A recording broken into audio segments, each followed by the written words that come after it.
Did the shellfish incident with you, Bill, happen before or after Crush, the idea of Crush? Before. You know, I had gone back and forth to Japan 42 times, anywhere from 2 weeks to 8 weeks over my career, and consumed a lot of sushi and shellfish and shrimp and crab, and I was explained to it by the doctor. There's a toxic buildup.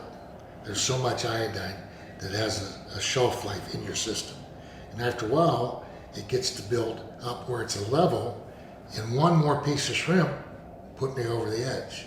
I had an anaphylactic reaction, and now I'm allergic to bee stings and spider bites and shellfish. But that happened before, and it's funny. I think it was before WrestleMania or something, wasn't it? Or right after? I think it was right after. Right after. And in my thinking, I had passed out had a shrimp dinner. We're going to go to see a movie, Red October, which I haven't seen yet because they equate it with the reaction. Right. So I passed out in the lobby of the theater, and I left my body. And I'm going up. It's peaceful, quiet, and I look around, but I'm not really moving. But in my body, I left it, and I'm looking around. My wife's holding my head, crying. They're calling for the 911. And it seems like it's forever, but my wife says probably 90 seconds to a little bit longer, but not long. And I hear off in the distance, there's no blood pressure. There's no pulse. I can't find blood pressure. He has no pulse. I'm thinking, what are they talking about? I have high blood pressure, I take medicine, so it's not me. So I turn around and I go right back into my body.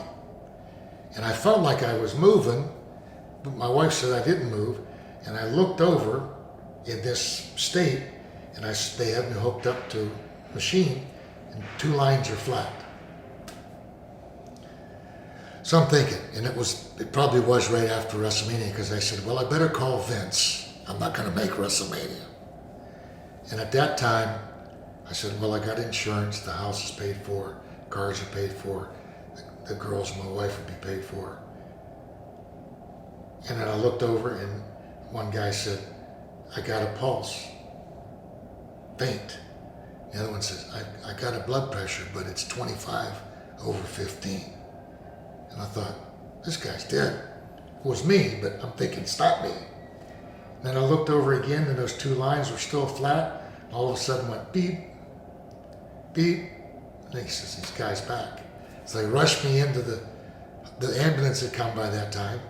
They put me on a gurney, and I remembered Billy Graham Superstar, the angle that they used to do all the time. Fall off. So they pick him up, and they're putting him on a gurney, and they're going to put him into the ambulance.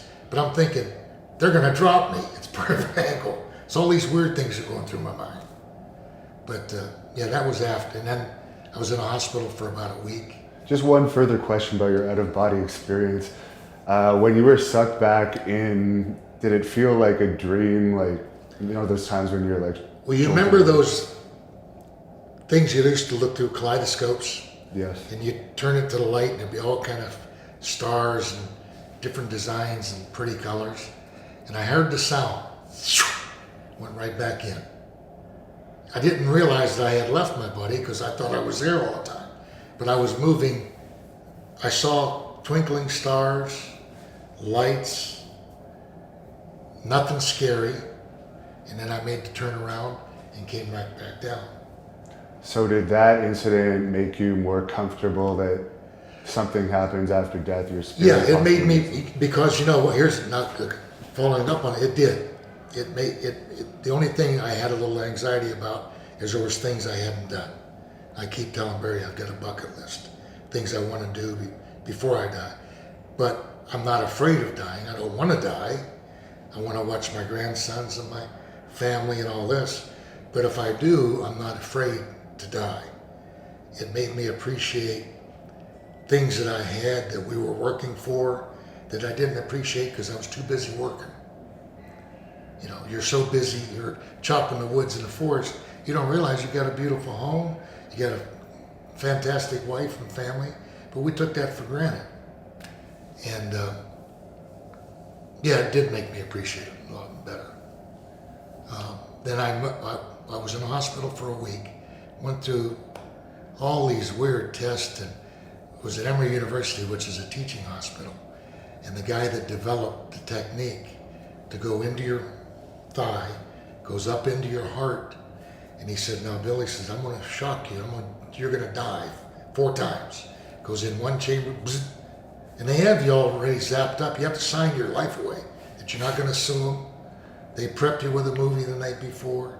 If you die, you can't come back at us. You're willing to do this. And you just feel a little flutter, and it goes in neck flutter. He said, "You're okay." He said, "I killed you 4 times. And you take it out." So he said, "They're going to try a bunch of medicines." He said, "We'll try.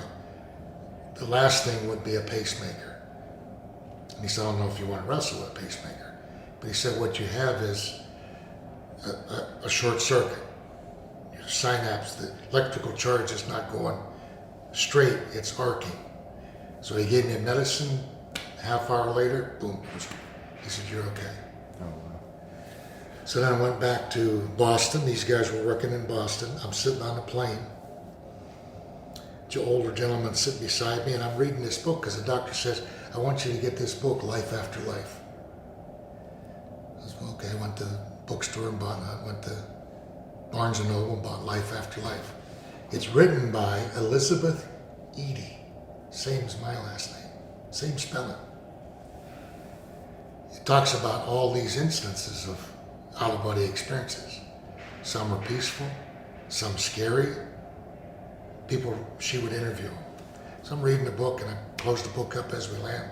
The guy said, "How was that book?" I said, "It's pretty good." I said, "It's about," he said, "I know, it's my wife wrote that book." How about those situations? Wait, And she was there in Boston making a presentation, but we were working. But what's funny is I don't know any of this is going on. You know, we had our probably 5 days off or something at that time.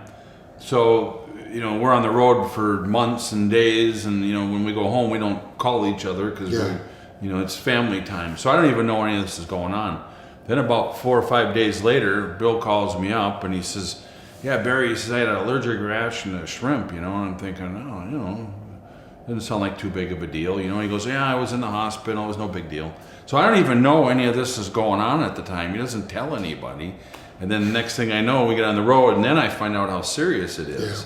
You know, and then I can't even remember exactly what happened when Crush came in or whatever it was, but... Well, they were replacing me with, like, Neidhart, Demolition, and they had... You know, the tickets were already sold. Right. So rather than give Barry some time off, they brought somebody else in and made them a Demolition.